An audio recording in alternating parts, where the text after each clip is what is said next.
Hello everyone and welcome to today's webinar where we are going to talk a little bit about executive functioning, and there are three of the executive functioning that I'm going to actually highlight. We're going to talk about planning, organization and time management. Okay, so I'm going to just quickly start by giving you a little bit of background. My name is Karen Visser. I'm the founder and co-owner of Biolink Attention Training here in South Africa. My partner is my sister and best friend, Marlies. And together we have got centers across the world where we help parents and teachers. We do assessments to understand skill sets. We do training to better enhance things like processing speed. We do study methods. We do a whole lot. Everything education, I want to say, under that umbrella is things that we assist with. Now, a big thing is our business started many years ago when my oldest son was diagnosed with ADHD. And at that stage, I didn't know much about that. Now, my background is a teacher. Marlies's background is that she's a registered nurse. And then my husband is also part of the business. His name is Dion. He is a professor in chemistry at the university. So many years ago, at that stage, we didn't have any help. At that stage, he was just diagnosed with ADHD. In grade 3, he was diagnosed with autism.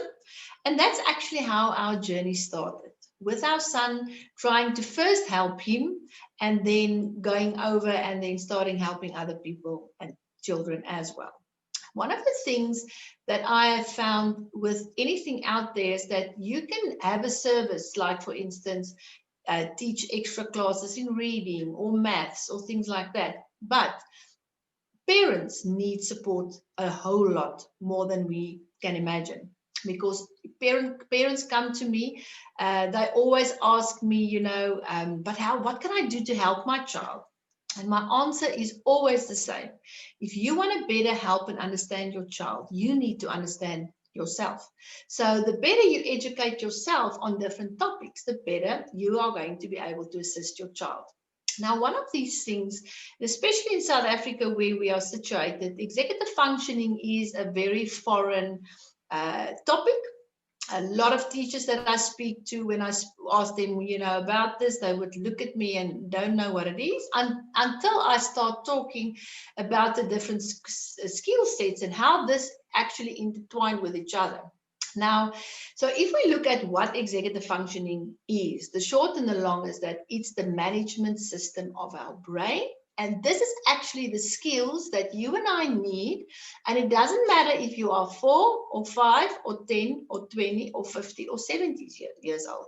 These are basic skills that we all should have. Now, remember, you don't get born with these skills. The skills need to be taught to you. Okay, and this is why this is so important for parents. So because you need to understand how these skills work so that you can give your children the guidance in how to do this. And now, if you know what it is, I can tell you something else. This doesn't happen overnight. You don't just show them this and voila, they can do it. This takes practice and practice and practice. And we will get now to the points of why this is important. Okay, now underlying factors that's very important with executive functioning skills is there are different cognitive processes that are in play here. And if I talk about cognitive processes or cognitive skills, those are things like a person's attention span, impulse control, emotional control, things like auditory processing. There's a whole lot of things that comes under that. So we have executive functioning at the top, but there's underlying factors that we need to consider and look at as well. So if we look at what does this control? So I want to start with, it helps us to plan, prioritize, organize, stay on task, okay? Behavior, if I talk about behavior, it's now behavior and emotional control actually goes together for me, because as soon as someone starts struggling, they get agitated and they get irritated, and then some of them cannot handle their emotions. And that's why sometimes you will see your child just breaking down and having a fit, and you have no idea why that happens. Something that we see a lot with our oldest students is procrastination, because you know what, they don't know where to start. So if you are lacking in one of these areas, or your child is lacking in one of these areas, it's not because they do not want to do this. Is ask yourself, do they know how to do this? Because remember, they don't get taught this in school. We sometimes, we think that they should just know these things. Okay, so let me give an example. So let's say your child, very bright, your child knows everything about the solar system, and now there's an assignment, they need to do a project, they need to have visuals, things like that, and now he doesn't know where to start. Now, what happens with especially our younger ones is that what do we do as parents? We jump in and we do it for them. I've got many friends that's teachers, and sometimes, that was now pre-COVID, I will get into the classrooms and there will be projects that they will need to mark and give marks for. And then I'll look at this and I will say, but who did this? Because the parents does this. And the thing is, if you do this for your child, they're never ever going to be able to do this on their own. And you don't want to do this and help them until they are in high school or even in matric. Okay, so the thing is, they don't know where to start. What should I do first? And I'm a parent as well. We run around, we are in survival mode. So we don't have time to sit down and take hours and hours to now teach them how to do this. And that's the thing. Okay.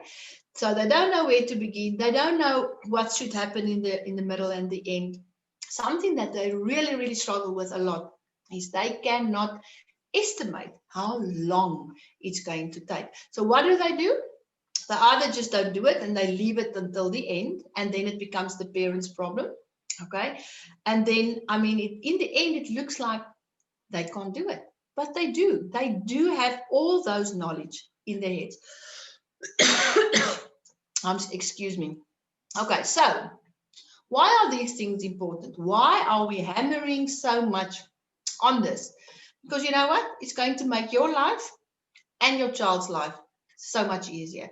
We speak to so many parents, and sometimes, it happens in all households. Is there's at some other point there's some screaming matches going on. Okay, but it helps them also to manage time and to be they need to control themselves. Okay, I'm so sorry about that. Okay, so what I want you to understand when I talk about why are these skills important? What are they responsible for?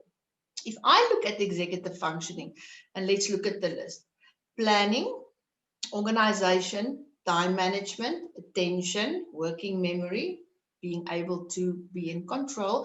Let me just go back to working memory. If you don't know what working memory is, I look at it as, say, this is a sticky note. So it's where information comes in. You have to hold that information, and you are going to use that information a little bit later. Okay, so you need to be able to hold on to that. Self-control, impulse control, and impulse control is really a big challenge, especially if our children are 6 and 7 years old, because that skill has not been developed yet. So if your child is very impulsive, please don't think it's the end of the world. They will learn how to be more in control of their impulses, and especially if you can guide them with regards to that. Flexible thinking, task initiation, and I know a lot of people complain with they just don't start. And the main thing is because they don't know what to do first. And yeah, I want to use myself as an example. I will never forget when I was studying, I would then have to go and I have to start now. And then I don't know where to start. So what do? I start rearranging my table, and then in the end, if I look at myself, I'm rearranging my cupboards, because you are procrastinating and because you don't know where to start. Okay, they struggle with prioritizing, and they can't see ahead, and then they can't also look behind them and reflect on what was the situation and what could I have done better. Okay, so coming back to this, I want you to look at this as, okay, we need to plan and organize. I'm not this, examples I use now is I talk about you need to organize and plan homework. It's stuff. It's stuff. The pencil cases, the checklist for stationery. It's those things. Okay. But now, remember I said it's a mental process. If you can do all of these things with the stuff, as soon as you get into the higher grades, if that foundation is laid correctly, and they are now getting an assignment or things like that, or they are busy with an exam, all of these skills comes in play, because I need to maybe go over my 3-hour exam paper. Okay, what are the first things that I need to do? So all of these things are not just relevant to stuff. If I talk about stuff now, I hope you understand it's now organizing the pencil cases and all that. It's also how I'm organizing and planning everything in my head. And the thing that is really shocking to us is that, and this happened in COVID, is that some of my husband's students that's been out of school for 2 years, the parents, as they didn't give in their assignments on time, and then the parents phoned Dion to say, but can you give me a little bit of more time? If you don't teach your children these skills now, and remember, it's never too late. Remember, if they struggle with it now, they're going to struggle with this when they are in adulthood, because these are the things that is going to be applicable in their jobs, with their finances, with budgeting, with planning anything in their life like trips and things like that. So this is actually so important to understand this as a parent. So if you understand this underlying concerns, you are going to be able to handle this differently, and your child is going to perform better. And you know what's the most important thing here is they are going to feel better about themselves, because we see in our practices that so many children comes to us and they've got low self-esteem, and it's because they feel that they're not good enough. But we can change that. So I want to show you, because sometimes this is a very overwhelming topic. I want to show you, and I'm going to sketch a scenario. And you can read this through, but I'm just going to tell the story. And I want you to look at where we use all these executive functioning skills. This is being used every single day in everything you do. And maybe you can relate to this little boy, Peter's day. So he is getting up and he's on the run, and his dad is honking the horn, but he knows he forgot something, but he's not certain what. So he runs to the car, and then he remembers, oh, it's my math book. Because remember, he didn't pack his bag the night before and made certain that everything is in there.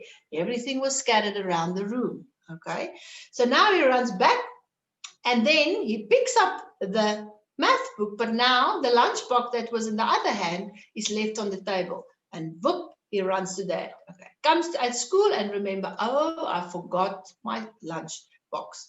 So what skills are lacking here? Organization and working memory. Okay, so now he's in class, and the teacher told him to read certain things and do calculations or do sums at home, and now he's asking them about those homework and the sums.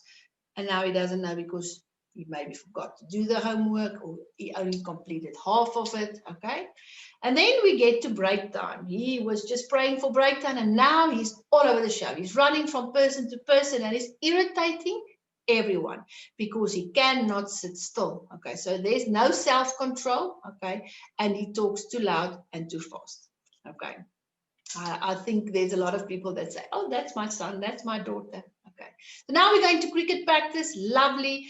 We are going to run around, hit the ball, and he's so focusing on hitting the ball that he doesn't pay any attention at where he's supposed to hit the ball. Okay, so and then his friends or his teammates can get very agitated with him as well. Now we go to dinner, he has to set the table, and now he can't remember where is what's supposed to go. And now his sister wants to help him, and now he gets furious with her, and now he screams at her, and now what happened?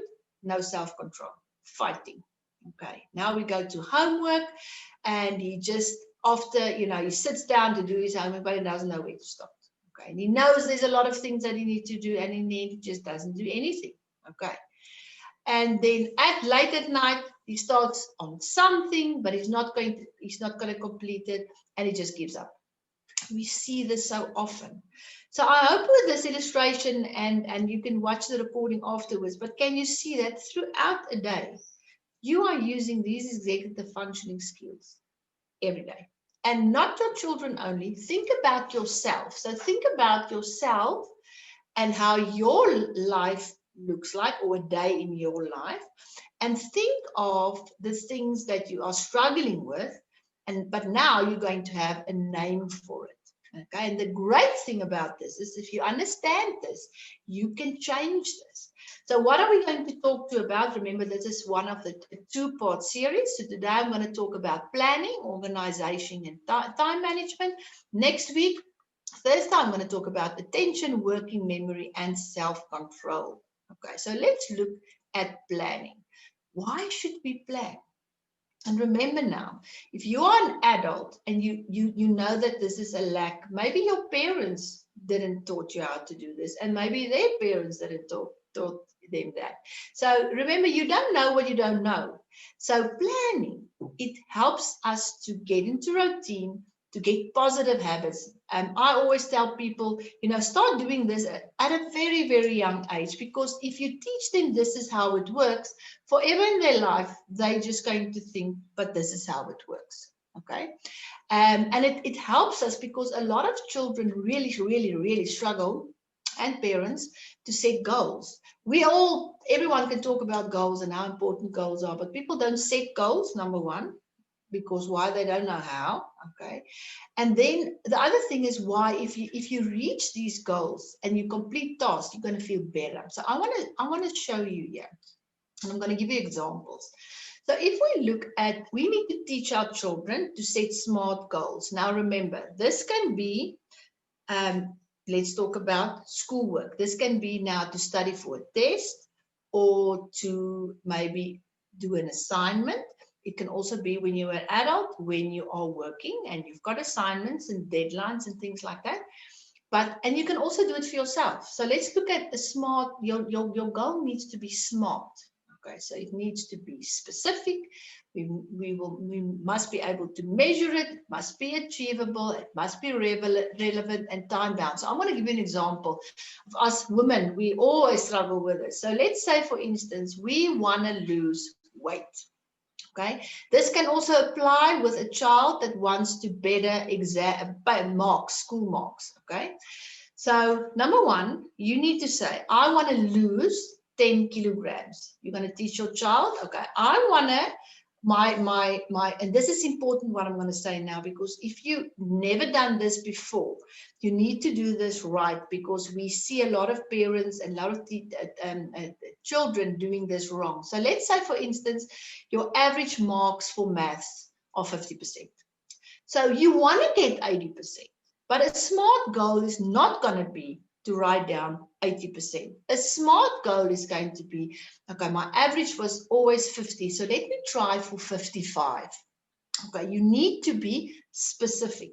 And then we will have to be able to measure that. So it's easy with a scale. We every week want to get onto the scale and see if we are getting better. So in maths, you can now work out extra exam papers and test papers and mark it and see if you are getting better. And if you see you're struggling with something, that's when you reach out to a teacher and you ask them for help. Okay. Achievable, like I said, if you look at, let's say I want to lose 10 kilograms, we all want to do this as women, like in 10 kilograms in 1 month. That's not realistic. It's not going to happen. Same with the maths, 50 to 80%. It's not going to happen. Okay. So the time bound part is very important so that you can make this goal achievable. Okay. So really, if you need to go sit and do this, it's very important. So again, we need to take this and make it practical. Okay. And you can use this, for instance, with planning to study, like I said, study for an exam, or putting in time to finish an assignment. Because what do we want to teach our children is to do it fast, do it now, give myself enough time so that I don't feel any pressure, and I'm going to have positive incomes. Okay, so what are you going to see when a child is struggling with planning? They're going to get easily overwhelmed. So that's that child, especially the younger ones, that will just burst out in tears and tell you, I can't do this. Okay. So what do we do as moms, especially because our hearts are very small, is we say, but come on, don't worry, let me help you. Okay. But there's ways in which you can help your child. You need to sit down and you need to say, okay, problem solve. What do you think? So, and then take that time and teach them. You can guide them through that conversation so that they do give you the right answer. And they feel so much better if they do get this right. Okay, but they can feel overwhelmed. They struggle to impose structure on ideas. They can't go through the steps, okay? And especially time. They never, ever, ever can look at that time. How long is this going to go? And I'm going to give you some examples of things that you can do if I get to time management, what you can do. But I hope you can see also that these ones, they are all intertwined with each other. It's not separate little things. The one flows into the others, okay? But this will explain to you certain behavior. So what can help? To start something very simple, schedule it, brainstorm it with your child and make it fun. So you can do, let me show you, I'm going to give you an example of a daily planner. Okay, so what I normally tell parents is, if you look at this, and we need to put this up visually so that everyone can see this, right?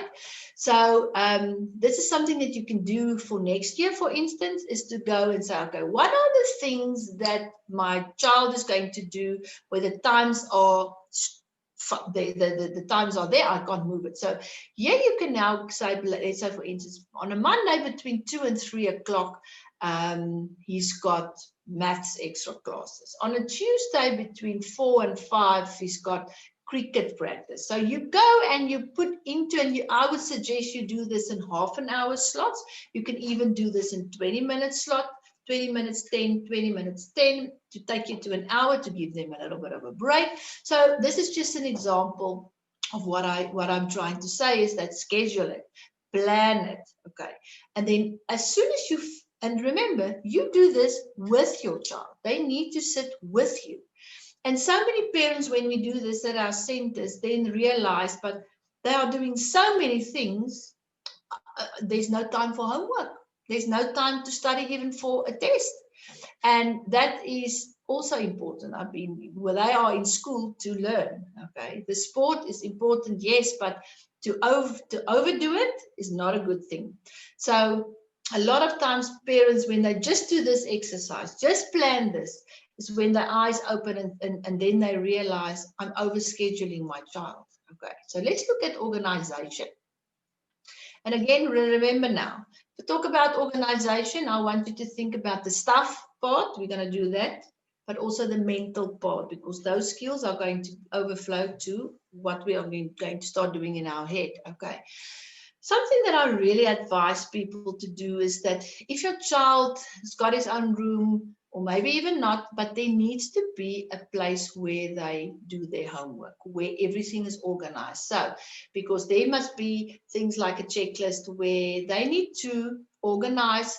If something is almost finished, like glue, or my rubber is gone or whatever, they need to have a checklist to make certain that they don't wait until an hour before you have to drop them off at school and say, oh, Mom, I forgot I don't have a rubber and I'm going to get in trouble. And then you scattered all around to try and get a rubber.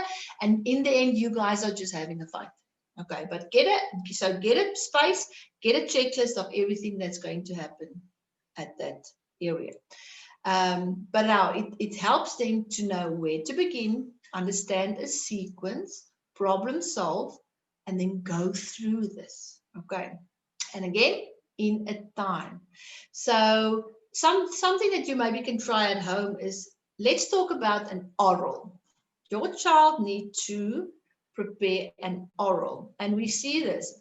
Parents work it out. They go and do their research at their work, print out the oral, the child learns it and gives it through. But the child never learned how to use his own head, how to structure this oral. What are the things that I need to do to be able to have a good oral? And that's where organization comes in. So something that I did with a mom, and I want to tell you about this because this was awesome. And she said to me, Karen, I'm a helicopter mom. I'm over my child, and because everything needs to be perfect. She's a perfectionist, and you all know how that works. Our children are not like that. Okay, and they couldn't be bothered. So in the end, the parents does everything. So she was very, very open to learn and to change because she took what I said to heart and it made a lot of sense to her. So she did it. So he had an oral to prepare. I can't remember the topic. And I said to her, okay, you need to go sit down and say, okay, how are we going to do this? And she guided him through this. So this guidance, what I'm talking about now, is part of our executive functioning parent workshop course that we will be launching in 2021. So how we do this is something that we're going to do in the course, but that is what she did. So she went and she did everything. And I told her, if he takes the prick, the glue, and he puts that picture on that poster and it's skew, you leave it. If he made a spelling mistake on that poster and it's skew, you leave it. Okay. And the most wonderful thing happened. That boy came back and she phoned me and said, Karen, I still almost had a heart attack because it didn't look good at all, but he felt amazing. My son came home and said, Mom, I did this on my own. So not just the fact that he felt amazing about himself, he did that process on his own. Very, very important. Okay. So if they struggle with organization, remember, they will not be able to set a goal. That's why you come in and you need to help them to set that SMART goals. Okay. Again, I don't know how long it takes. Struggle to keep time, don't know what to do first.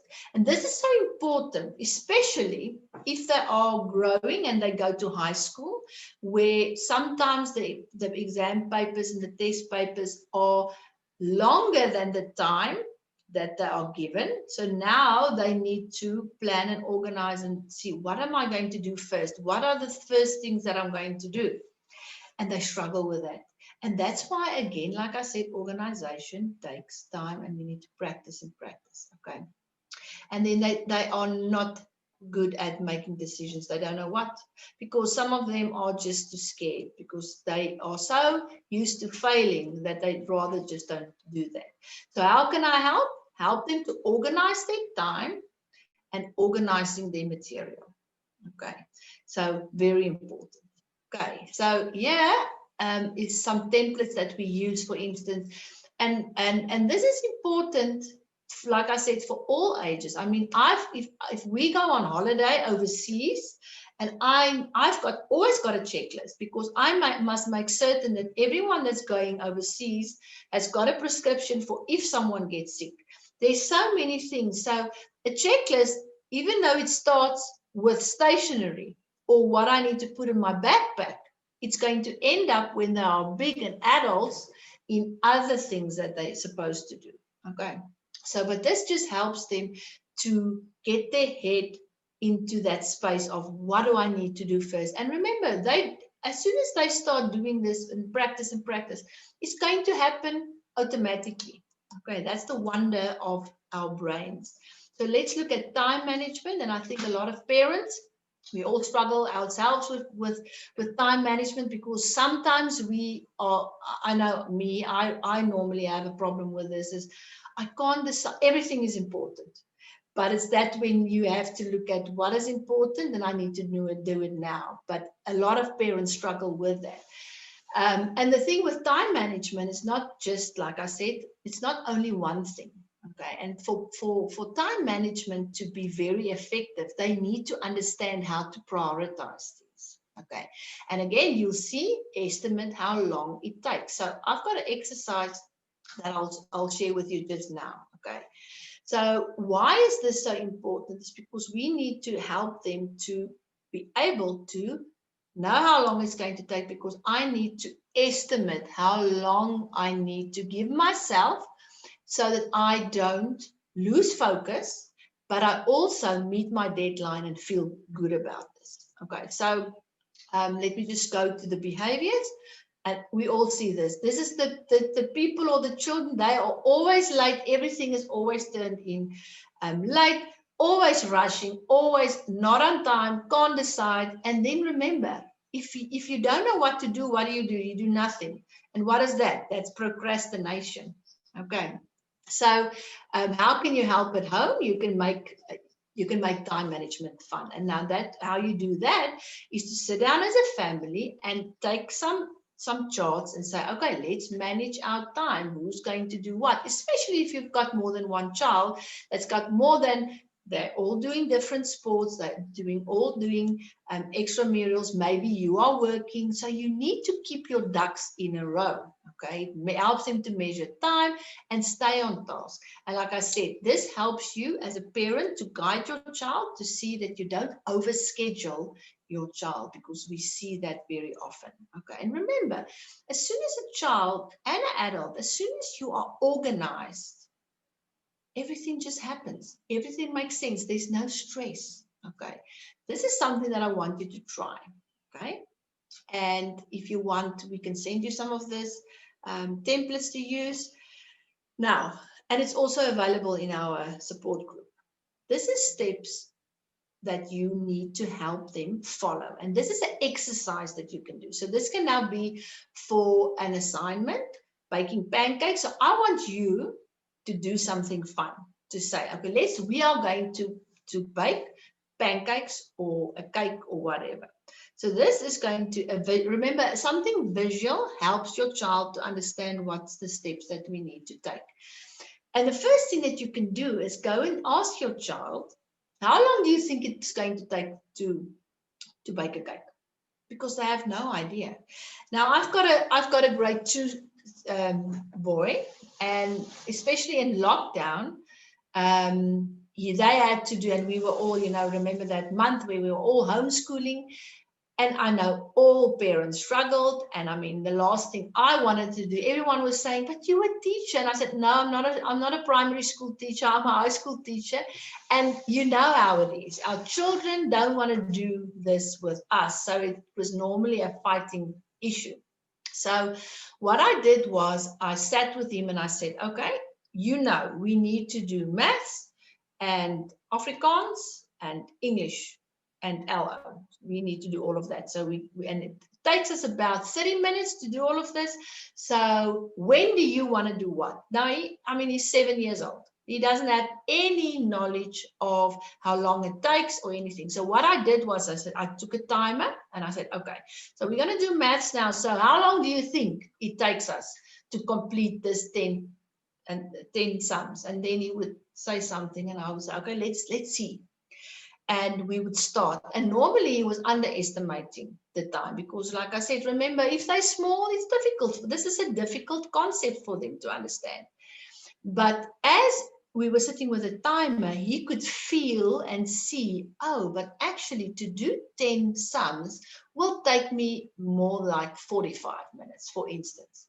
So by doing those exercises with him and making him part of the process, he now understands, and he could now say, okay, but Mom, you know what? I think we should do 2 of this in the morning and 2 in the afternoon because I need a break. They always needed breaks.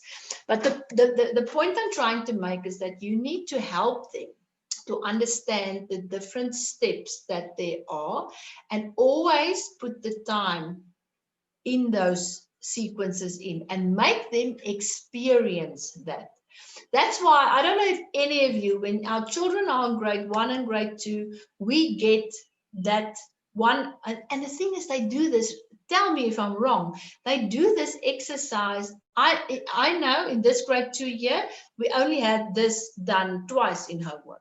It's how do you bake a cake, or how do you make a sandwich? And the thing is, remember, this is a skill, and we need to practice and practice and practice this. So I'm not pointing fingers at the teachers, it's just the syllabus is so fast. But you can now make this fun with other ways in teaching them how to follow the steps, because in their heads there's a